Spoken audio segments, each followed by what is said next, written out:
Nem toda a grande ideia chega à linha de chegada. Ao redor do mundo, projetos megalômanos e ambiciosos, concebidos para redefinir cidades, indústrias ou até mesmo nações, foram abandonados, deixando para trás lembranças colossais do que poderia ter sido. Hoje, aqui no canal JKG 84, vamos explorar os 15 maiores megaprojetos que nunca foram concluídos. Todo destino turístico precisa de uma gama de opções de hospedagem para os seus visitantes, e talvez surpreenda saber que o projeto hoteleiro mais ambicioso da história foi iniciado na capital da Coreia do Norte, Pyongyang. No entanto, as coisas não saíram como planejado. O hotel, com mais de 1.000 pés, cerca de 330 metros de altura e 105 andares, tem a forma de uma pirâmide e foi concebido para ser o hotel mais alto do mundo quando sua construção começou em 1987. Na época, o país buscava projetar uma imagem de sucesso e avanço tecnológico. A Coreia do Norte queria superar sua rival, a Coreia do Sul, com um marco arquitetônico que impressionasse o mundo. Com 3.000 quartos, restaurantes giratórios e outros recursos luxuosos, o hotel foi planejado para atrair turistas e dignitários. No entanto, o projeto se mostrou mais complexo e caro do que o esperado. Com custos projetados em bilhões de dólares, a fragilidade da economia norte-coreana foi incapaz de sustentar o empreendimento. A situação se agravou com o colapso da União Soviética no início dos anos 1990, já que o bloco soviético era o principal parceiro comercial e fonte de suporte financeiro da Coreia do Norte. Sem fundos, a construção foi suspensa em 1992. Em 2008, a empresa egípcia Orascom Group investiu no projeto como parte de um acordo de telecomunicações com o regime norte-coreano, o que resultou na instalação de painéis de vidro na fachada do hotel. Embora o prédio pareça completo à distância e seja iluminado com luzes LED à noite, ele continua sendo na realidade uma grande pirâmide de concreto sem o uso. O Ryugyong permanece como um monumento ao desperdício e à ambição desmedida. Conhecido também como Kemper Country Energy Facility, este foi um dos projetos mais ambiciosos da indústria energética nos Estados Unidos, prometendo trazer uma revolução verde. O objetivo era transformar lignito, um tipo de carvão, em gás e capturar a maior parte das emissões de carbono, promovendo o uso responsável desse recurso. Iniciado em 2010, o projeto tinha um orçamento de 2,4 bilhões de dólares e deveria ser concluído até 2014. No entanto, problemas técnicos e atrasos fizeram com que os custos aumentassem exponencialmente, ultrapassando 7,5 bilhões de dólares. Além disso, grupos ambientais criticaram o projeto como um desperdício de recursos, argumentando que os investimentos deveriam ter sido direcionados a fontes de energia renováveis, como solar e eólica. Em 2017, a empresa Mississippi Power anunciou que estava abandonando o componente de gaseificação do carvão, convertendo a usina em uma planta de gás natural. O projeto Kemper se tornou um exemplo de como tecnologias inovadoras, sem suporte adequado, podem levar a enormes perdas financeiras. O Alai Minar é um monumento inacabado encomendado por Sultan Al-Din Khalij no início do século XIV, durante o período do Sultanato de Delhi. Ele pretendia construir uma torre ainda maior que o famoso Qutb Minar, que estava situado nas proximidades. Com uma altura planejada de cerca de 84 metros, a torre deveria simbolizar o poder do sultão. No entanto, a construção foi interrompida após a sua morte em 1316, e o projeto foi abandonado devido à falta de recursos e às dificuldades técnicas enfrentadas na época. Hoje, o Alai Minar é uma base maciça de pedra que serve como um lembrete do que poderia ter sido uma das maiores obras de arquitetura do Sultanato de Delhi. Concebido para resolver a superlotação do Aeroporto Internacional Benito Juárez, na Cidade do México, o aeroporto Texcoco foi projetado para ser um dos maiores e mais modernos do mundo. O projeto, iniciado em 2014, incluía 6 pistas e capacidade para atender 125 milhões de passageiros por ano. Apesar de sua grandiosidade, o projeto enfrentou sérias controvérsias, incluindo preocupações ambientais, altos custos e oposição de comunidades locais. Em 2018, o presidente eleito do México, Andrés Manuel López Obrador cancelou o projeto após um referendo público. O local foi transformado em um parque ecológico, marcando o fim de um dos maiores projetos de infraestrutura do país. Este arranha-céu gigante inacabado é um exemplo impressionante de fracasso. A enorme construção deveria se tornar um marco amado no horizonte da cidade, alcançando uma altura de mais de 597 metros, com 117 andares. No entanto, atualmente é um grande lembrete de um projeto que não deu certo. A obra do arranha-céu começou em 2008, durante um boom imobiliário na China, financiada pelo Golden Group, uma empresa de investimentos com sede em Hong Kong. A torre fazia parte de um plano de desenvolvimento maior para a cidade de Tianjin, com a intenção de abrigar escritórios luxuosos, um hotel 5 estrelas e apartamentos de alto padrão, tornando-se um centro para líderes empresariais ricos que supostamente se mudariam para Tianjin. Contudo, desde o início o projeto enfrentou atrasos significativos. A primeira fase da construção levou muito mais tempo do que o previsto e somente em 2015 a estrutura central do edifício foi finalizada, atingindo sua altura máxima de 1.958 pés. Mesmo com o progresso estrutural, os problemas nos bastidores ficaram mais graves e logo os fundos para completar a obra acabaram. Para piorar a situação, a China impôs restrições à especulação imobiliária e criou políticas para controlar o mercado de propriedades. Medidas como essas colocaram ainda mais pressão sobre desenvolvedores como o Golden Group, limitando o acesso a financiamentos e dificultando a conclusão de grandes projetos como o Golden Finance 117. Atualmente, a torre detém o título de prédio desocupado mais alto do mundo, mas ainda há esperança de que um dia ela seja concluída e utilizada. No entanto, pode levar muito tempo até que isso se torne economicamente viável. Anéis viários são elementos extremamente úteis na infraestrutura de transporte, permitindo que o tráfego lento das cidades seja evitado. Com o anúncio do anel viário de Estocolmo, havia grande esperança de que ele se tornasse uma rodovia contínua ao redor da cidade. Oficialmente conhecido como Stockholm Bypass, o plano era conectar os subúrbios ao norte e também ao sul da cidade, oferecendo uma rota alternativa para veículos que precisassem transitar entre essas áreas. A ideia remonta a meados do século XX, quando planejadores urbanos identificaram a necessidade de uma solução para manter o tráfego fluindo, especialmente com o crescimento da população. O conceito original era criar uma série de rodovias em torno da cidade, formando um loop contínuo. Contudo, diversos problemas impediram que o projeto fosse concluído em sua totalidade, embora grandes trechos do anel viário já tenham sido finalizados. Um dos principais entraves foi a forte oposição ambiental que o projeto enfrentou.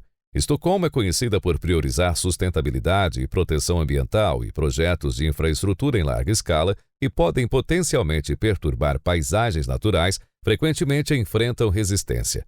Grupos ambientais e ativistas locais levantaram preocupações sobre o impacto da construção na qualidade da água, nos habitats naturais e na integridade do ambiente ao redor de Estocolmo.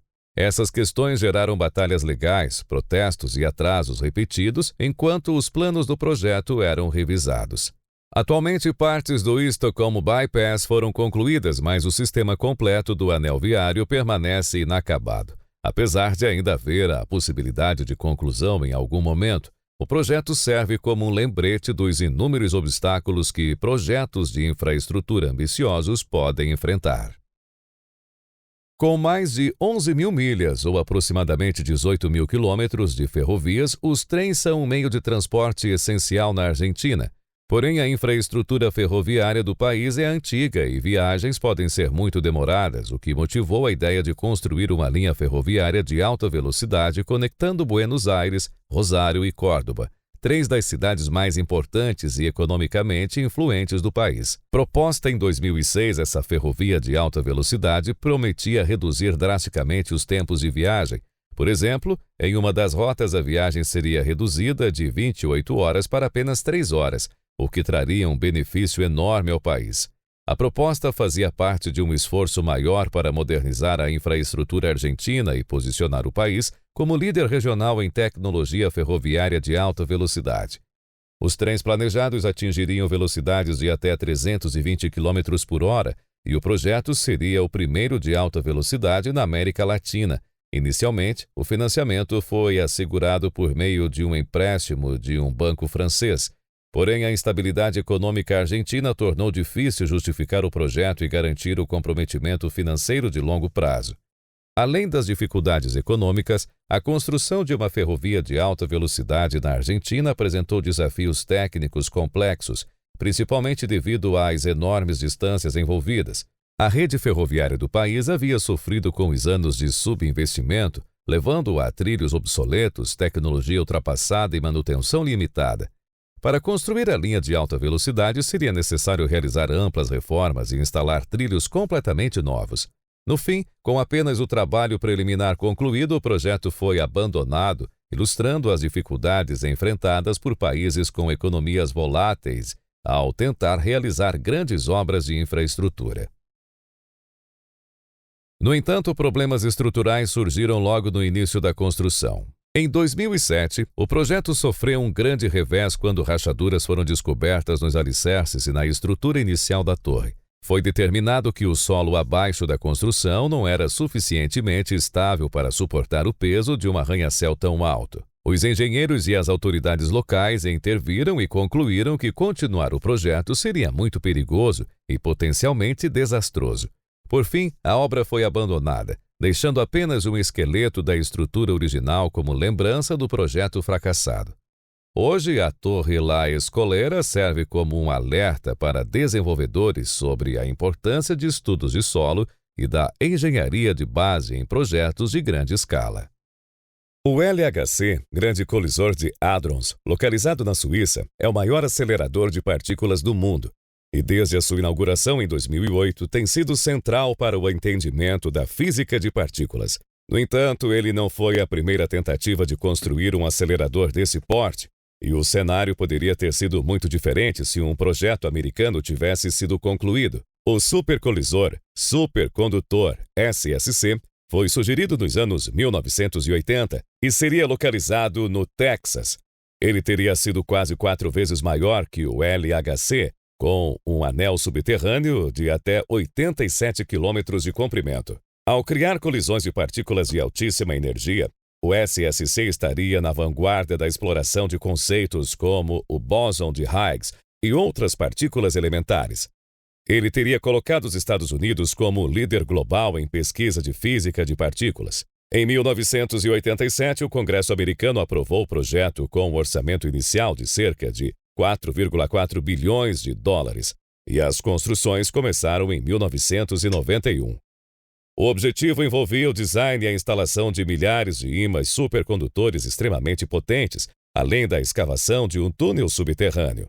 No entanto, o projeto começou e enfrentou problemas principalmente devido ao custo. No início da década de 1990, o orçamento para o colisor já havia aumentado muito além das estimativas iniciais, alcançando cerca de 12 bilhões de dólares, quase 3 vezes o valor original. O SSC, sendo um projeto científico altamente especializado, foi visto por alguns políticos como um luxo e não uma necessidade. Com pouco apoio fora da comunidade científica, a Câmara dos Representantes votou pelo cancelamento do projeto em 1993. Com altura projetada de mais de 4.265 pés, 1.300 metros, a Dubai Creek Tower foi anunciada em 2016 como uma nova estrutura que se tornaria mais alta já construída pelo homem no mundo. Apresentando um design único inspirado na flor de lírio, combinado com elementos das tradicionais minaretes islâmicas, a torre faria parte do Dubai Creek Harbor, um grande projeto de desenvolvimento da Emaar Proprietors. A torre prometia se tornar uma importante atração turística e um novo marco global. O design incluía uma estrutura esguia em forma de agulha, sustentada por uma série de cabos de aço e com um dos decks de observação mais altos do Golfo Arábico. As obras começaram logo após o anúncio, mas em poucos anos a construção foi paralisada, em grande parte devido ao impacto econômico da pandemia de Covid-19 em 2020. A crise econômica global desencadeada pela pandemia afetou significativamente a economia de Dubai, que dependia fortemente do turismo, do setor imobiliário e de investimentos internacionais. Com as restrições de viagem e a demanda reduzida por propriedades, a viabilidade econômica do projeto Dubai Creek Harbor foi questionada, levando à necessidade de interromper e reavaliar os planos. Construir uma estrutura de tal altura apresentava desafios de engenharia difíceis, como o uso de suportes de cabos complexos que exigiam técnicas avançadas, especialmente dado o perfil fino da torre. Além disso, o sucesso do projeto dependia de sua posição como a estrutura mais alta do mundo por um longo período. Mas houve um aumento da concorrência de outros projetos globais também buscando quebrar recordes. Por tudo isso, atualmente apenas a fundação da torre foi concluída e nenhum progresso adicional foi feito. A Emaar Proprietors não ofereceu um cronograma para retomar a construção, deixando o projeto em um estado de incerteza. É possível que um dia a torre seja concluída, caso as condições de mercado melhorem, mas isso exigiria uma grande mudança no cenário econômico, sendo considerado algo altamente improvável de acontecer. O HS-2, que significa High Speed 2, foi um dos projetos mais ambiciosos do Reino Unido e tinha como objetivo melhorar a conectividade entre Londres, as Midlands e o norte do país. Planejada como uma rede ferroviária de alta velocidade capaz de reduzir significativamente os tempos de viagem, a proposta era estimular economicamente as regiões fora de Londres, reduzir a congestão nas estradas e oferecer uma alternativa mais ecológica ao transporte aéreo doméstico. O projeto foi originalmente planejado em duas fases principais. A fase 1 ligaria Londres a Birmingham, enquanto a fase 2 se estenderia mais ao norte. Esta segunda fase foi dividida em duas seções. A fase 2A, conectando Birmingham a Crewe, e a fase 2B, ligando Crewe a Manchester e as Midlands Ocidentais a Leeds. Toda a rede prometia cortar dramaticamente os tempos de viagem, como o trajeto de Londres a Manchester, que seria reduzido para pouco mais de 1 hora, em vez de várias horas como atualmente. Além disso, reduziria a congestão nas linhas ferroviárias existentes, promoveria o crescimento econômico regional e diminuiria a pegada de carbono do Reino Unido ao incentivar uma mudança do uso de carros e aviões para trens. No início parecia ser o projeto que o país aguardava. Porém, desde o início, o HS2 enfrentou inúmeros problemas. As estimativas de custo do projeto aumentaram continuamente à medida que o planejamento avançava. Inicialmente orçado em cerca de 42 bilhões de dólares, o custo projetado agora ultrapassa 130 bilhões. Esse aumento substancial nos custos gerou debates públicos e políticos sobre a viabilidade financeira do projeto, especialmente em meio à incerteza econômica do Reino Unido. Em 2023, o projeto foi forçado a anunciar cortes significativos. O trecho da fase 2B, que deveria se estender de Birmingham a Leeds, foi completamente cancelado, eliminando uma parte fundamental para o propósito original do projeto. Mais tarde foi anunciado que o trecho entre Birmingham e Manchester também seria cancelado.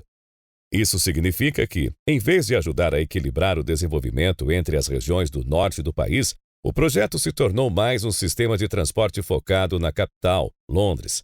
Atualmente as obras continuam e algumas etapas do HS2 ainda estão sendo construídas. O projeto deve ser concluído nos próximos 10 anos, mas será apenas uma fração do que foi originalmente planejado. A China construiu mais barragens hidrelétricas do que qualquer outro país nas últimas décadas. Porém, apesar de muitas terem sido concluídas com sucesso, nem todas tiveram êxito. A represa Jianan-Haig foi um dos projetos planejados para o rio Yangtze, próximo a Chongqing, na China, e tinha como objetivo produzir cerca de 1.700 megawatts de eletricidade, energia suficiente para abastecer milhões de pessoas. Esse projeto fazia parte de um plano mais amplo para gerar energia hidrelétrica ao longo do rio Yangtze, onde várias outras barragens, incluindo a mundialmente famosa Barragem das Três Gargantas, já haviam sido construídas. Posicionada rio abaixo de Chongqing, a represa Jianan-Haig tinha como objetivo não apenas produzir eletricidade, mas também criar empregos, impulsionar a economia local e melhorar a infraestrutura energética da região. Além disso, pretendia ajudar no controle das enchentes sazonais ao longo do Yangtze. Desde o início, entretanto, o projeto enfrentou problemas, principalmente devido a preocupações ambientais. Barragens, por sua natureza, têm um impacto significativo na paisagem local, principalmente devido à criação de reservatórios. No caso da Jananhaig, o local planejado para a construção estava dentro dos limites de uma reserva natural protegida, que era um dos últimos habitats remanescentes para espécies raras e ameaçadas de peixes do Yangtze. Essa área, conhecida como Reserva Nacional de Peixes Raros e Endêmicos do Alto Yangtze, abriga várias espécies únicas, encontradas apenas nessa região. Especialistas e conservacionistas alertaram que a construção da barragem poderia prejudicar o ecossistema ao interromper o fluxo natural do rio, resultando no risco de extinção de diversas espécies de peixes, algumas das quais já estavam ameaçadas devido a outros projetos de barragens rio acima. O projeto de expansão nuclear Vogtle Sea Summer foi visto como um grande passo para revitalizar a energia nuclear nos Estados Unidos. O plano envolvia a adição de 2 novos reatores nucleares à usina geradora em Jacksonville, Carolina do Sul. Sugeridos no início dos anos 2000, esses reatores foram projetados como modelos avançados AP1000, uma nova geração de reatores desenvolvida pela Westinghouse Electric. Inicialmente promovido como parte de um renascimento nuclear nos Estados Unidos, o projeto tinha como objetivo atender à crescente demanda por energia e reduzir a dependência de combustíveis fósseis. Os 2 novos reatores planejados adicionariam cerca de 2.200 megawatts de capacidade, o suficiente para abastecer cerca de 1 milhão de residências.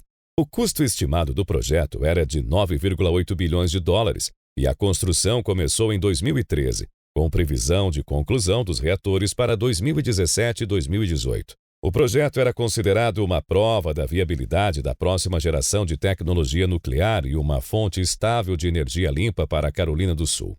Entretanto, o modelo AP1000 era um reator inédito, nunca construído antes, o que gerou dificuldades técnicas inesperadas. Problemas de engenharia, atrasos na entrega de peças essenciais e falhas na cadeia de suprimentos retardaram o andamento do projeto. Além disso, os reatores AP1000 exigiam componentes especializados que não estavam prontamente disponíveis. À medida que a construção desacelerava, os custos do projeto dispararam, quase triplicando para 25 bilhões de dólares antes de sua eventual suspensão. O aumento dos custos recaiu fortemente sobre as companhias de utilidade pública e, consequentemente, sobre os contribuintes da Carolina do Sul, que enfrentaram aumentos nos impostos para cobrir as despesas crescentes. Em 2017, a Westinghouse, contratada principal e desenvolvedora do reator AP1000, declarou falência devido aos seus próprios custos excessivos e má gestão financeira.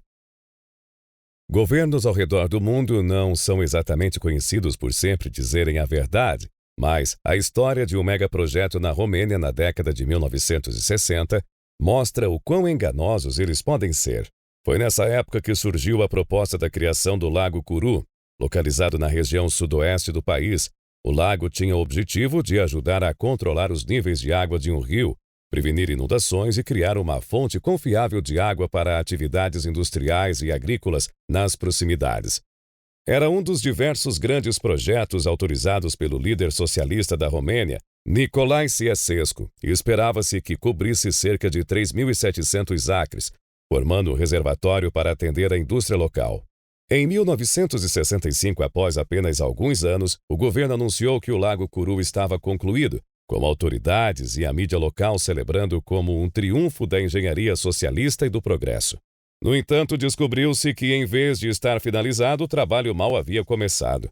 O rio Jiu, que deveria alimentar o lago, não tinha sido totalmente desviado, o que significava que o lago existia apenas no papel.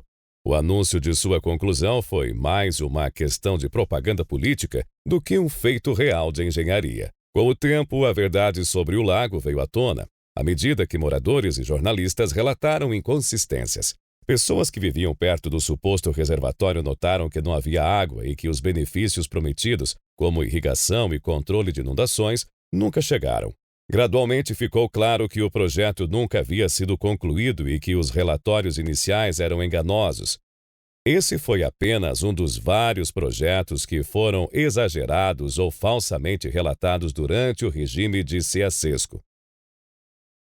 Se você já esteve em Barcelona, na Espanha, provavelmente viu a Sagrada Família, que é, sem dúvida, uma das estruturas mais impressionantes do mundo.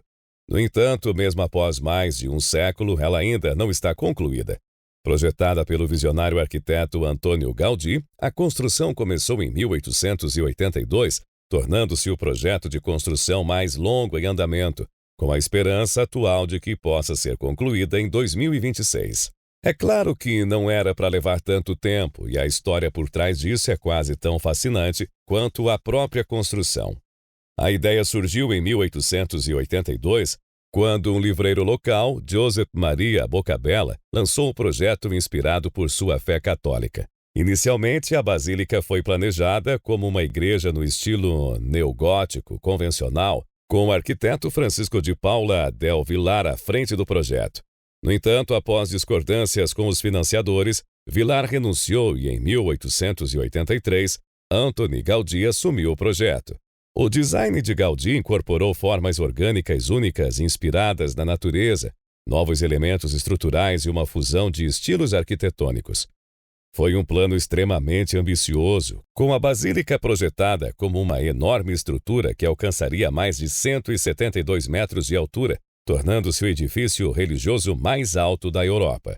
Gaudí era conhecido por sua atenção aos detalhes e insistia em criar designs complexos e personalizados para cada aspecto da basílica. Ele mesmo compreendia que o projeto não seria concluído durante sua vida e, aparentemente, uma vez disse: "Meu cliente não tem pressa", referindo-se a Deus. Gaudí dedicou seus últimos anos exclusivamente ao projeto, chegando a morar no local e criando planos detalhados, maquetes e desenhos para orientar gerações futuras. No entanto, após a sua morte, a continuidade do projeto enfrentou desafios, especialmente depois que seus planos foram parcialmente destruídos em 1936, durante a Guerra Civil Espanhola, quando anarquistas incendiaram seu estúdio. Isso tornou cada vez mais difícil interpretar suas intenções com precisão. Felizmente, formas geométricas complexas que antes eram difíceis de compreender, agora podem ser modeladas digitalmente, ajudando arquitetos e construtores a realizarem a visão de Gaudí de forma mais fiel. Ainda assim, o trabalho permanece altamente especializado, com cada peça sendo individualmente trabalhada, já que nenhuma é exatamente igual à outra. Embora a meta de conclusão esteja definida para 2026, atrasos imprevistos como a pandemia de Covid-19 causaram contratempos. Não está claro se essa meta será alcançada e, da mesma forma que em outros momentos da história da Basílica, há uma grande chance de que ela nunca seja realmente concluída, segundo as expectativas de Gaudí, permanecendo admirada em seu estado inacabado. Bom, se você gostou do vídeo, se inscreva em nosso canal JKG84, deixe seu comentário e também compartilhe o nosso trabalho. Até o nosso próximo vídeo.